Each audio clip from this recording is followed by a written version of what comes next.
lesson is going to be about multi-issue debates versus single-issue debates, and how do you determine which one you are in, and how do you approach those particular debates. So we've noticed a big problem in the debate circuit. Regardless of the type of debate you are in, debaters try and fill up their time with as many arguments as possible. And even though those arguments are cool and nice and interesting, sometimes they spend too long on them and those issues aren't the core of that particular debate. What this does do is that it leads to you diluting the core aspects of that debate and taking time away from issues you need to push, issues you need to win in that particular sphere. So today we're going to try and help you guys identify if you're in a single issue debate or in a multi-issue debate and what to do in those instances. So, in our previous issue about neutral questions and how to ask neutral questions, we showed you how to find the core of certain debates that you need to be looking around and focusing on. That same approach is going to apply in this video, where we're now going to ask how many of those neutral questions exist and are those neutral questions of equal or unequal importance. So from that, we get three main types of debates. We get type 1, where we have an issue where debate where there's only a single issue. Type 2, where we get debates where there are different issues of unequal importance. And type 3, where we get debates of multiple issues of equal importance. I'm going to run through a number of examples to make you more comfortable with each type. Starting off with type 1, where we get a debate where it's centered around a single core issue or a core lens through which the debate needs to be looked at and evaluated from. An example of this would be, this House believes that cyber warfare is a legitimate form of protest. Now that debate, the core of that debate is asking you to evaluate what is a legitimate form of protest and does cyber warfare fit that scope. Now, whether or not cyber warfare is effective or meets its aims is somewhat within that scope, but not actually what the debate is asking for you to do. It's asking you to ask what is a fair form of protest and does cyber warfare fit that scope. So even if you lost the efficacy issue, if you're able to prove that core aspect, you could still win that debate in that issue. And therefore, that's where you need to prioritize your matter. Another example of a debate where there is a single core issue is this House believes that primates are deserving of human rights. Now, the core evaluative metric in that debate are the terms deserving of human rights. So we're trying to evaluate which species or who is deserving of human rights and does primates fit that criteria or fit that scope. Whether or not primates are going to use those rights, whether or not humans are going to be affected by those rights are different issues. But the core of this debate is about whether or not they are deserving of those rights in the long term. So those are two examples of debates where there is a single core issue. The next type are debates where there are multiple issues of unequal importance. Now, a rewording of the primates debate will give us our first example of this kind of debate, and that is, this House would grant primates human rights. The difference here is now an actor is granting primates rights for a particular purpose, and therefore that purpose will start to matter. How primates use those rights, or that effect it will have on human beings, is an issue that would now crop up in this particular debate. However, they have unequal importance because even if some humans don't utilize their rights, for example, people who might be mentally incapacitated might not be able to utilize all their human rights, but we don't remove those human rights for them.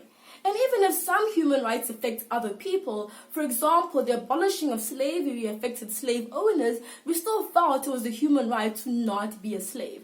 So even though those are considerations that could pop up in this debate, the core most important issue would still be, are primates deserving of human rights, and how do we determine what that looks like?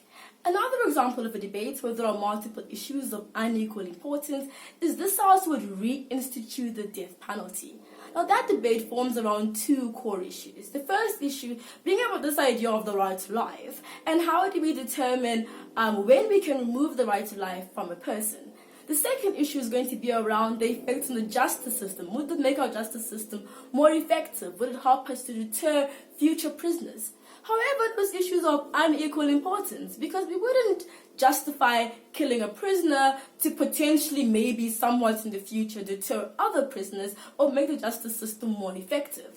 So therefore, the more important issue in that debate would be, are are human rights something we can infringe upon and remove from prisoners in that instance? So those are two examples of debates where there are different issues of unequal importance. Now let's move on to our third type of motion, where we have a debate where there are multiple issues of equal importance. Our motion now is going to be this House will determine abortion rights using popular referenda in which women and only women can vote.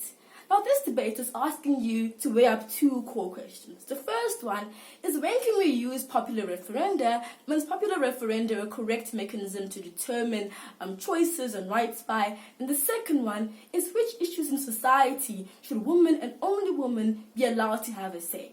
Now, both those issues are very core to winning that debate, and you would have to prove both those issues or disprove both those issues to win that debate. So that's an example of a debate where there are multiple issues of equal importance. Now, of course, in debating, there are places where it becomes very on the fence and arguable and debatable if they are equal or unequal. An example would be this House would force workers to join trade unions, where you could have one issue being about government's ability to infringe on individual autonomy and force workers to act out some kind of action. Another issue would be the effect this would have on our labor. Would it make us more accountable to workers, better for workers? Now, both those issues, depending on which side of the debate you are on, could be seen as more important or less important. The lesson here is that if you decide something is more important, you have to argue why it is. You can't just say it without giving a reason for why you think one issue is more important than another issue. Okay, so those are all the examples of different debates you can have, and now you have to learn to make a conscious effort in your prep time to decide which kind of motion am I dealing with and how do I prioritize my time and my matter. This does not mean you aren't allowed to have interesting arguments that don't fall in the scope of those particular core lines. But it does mean strategically you're going to prioritize those core lines because they are essential to you winning or losing that particular debate. Last part of this video is going to deal with what do you now do when you have a debate with there's only a single issue. Like, how are you going to come up with like two speeches that has to deal with this particular one core issue? Now the thing here is that debaters forget that depth is very, very important. In a debate about cyber warfare being legitimate, so much work needs to go into defining what is a legitimate form of protest. What are the aims of protest? What is the nature of protest? What kind of protest do we get in society? What is cyber warfare? Why is cyber warfare inherently legitimate? How can we contrast cyber warfare to other protests we get? That's an entire first speech. A second speech could look at the fact that cyber warfare can gain justification or legitimacy from its particular context. So in an age where information is becoming so prominent, maybe the only way we can hold information accountable is through a form of protest that is based on that information age. And therefore, the second speech could look at examples of, for example, Anonymous and PayPal, about why that interaction, only Anonymous was able to hack PayPal because of that particular position of being something that was in the internet and in the sphere of information. So if you explore your core in depth and ask yourself in-depth questions, even a singular issue can expand to creating a very nuanced and very interesting debate. So I really hope that video helps you guys to understand the different kinds of debates you get and how to prioritize your matter and ideas in conjunction to what you've identified to be most important and most core to those to those issues. So thank you guys, and we will see you in the next video. Bye bye.